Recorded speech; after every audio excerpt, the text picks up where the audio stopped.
Insiden dugaan pengeroyokan terjadi di halaman kantor pemerintah negeri Soya, Kecamatan Sirimau, Kota Ambon, Rabu, 26 Agustus 2026, sore. Korban, Jacobis Rehata alias Bobby, 59, mengaku menjadi sasaran kekerasan usai mengikuti audiensi bersama keluarga besar Rehata dengan pejabat kepala pemerintah negeri Soya. Insiden tersebut telah dilaporkan ke Sentra Pelayanan Kepolisian Terpadu, SPKT, Polresta Pulau Ambon dan Pulau-Pulau Lease.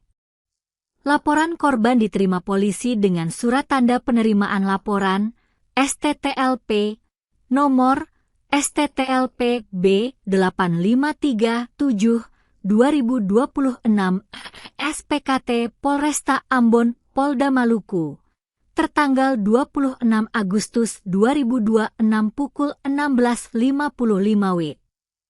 Bobby menjelaskan, insiden bermula sekitar pukul 15.05 WIB, sesaat setelah dirinya bersama rombongan keluar dari kantor pemerintah negeri Soya usai menyelesaikan agenda audiensi.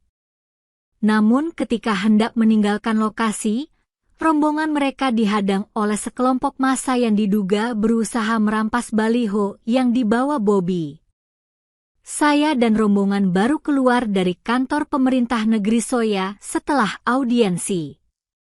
Tiba-tiba ada massa yang menghadang dan ingin mengambil baliho yang kami bawa, ujar Bobby.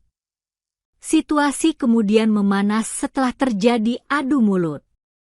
Menurut Bobby, keributan dipicu saat pihaknya mempertanyakan tujuan massa mengambil baliho tersebut. Kericuhan itu kemudian berubah menjadi aksi kekerasan.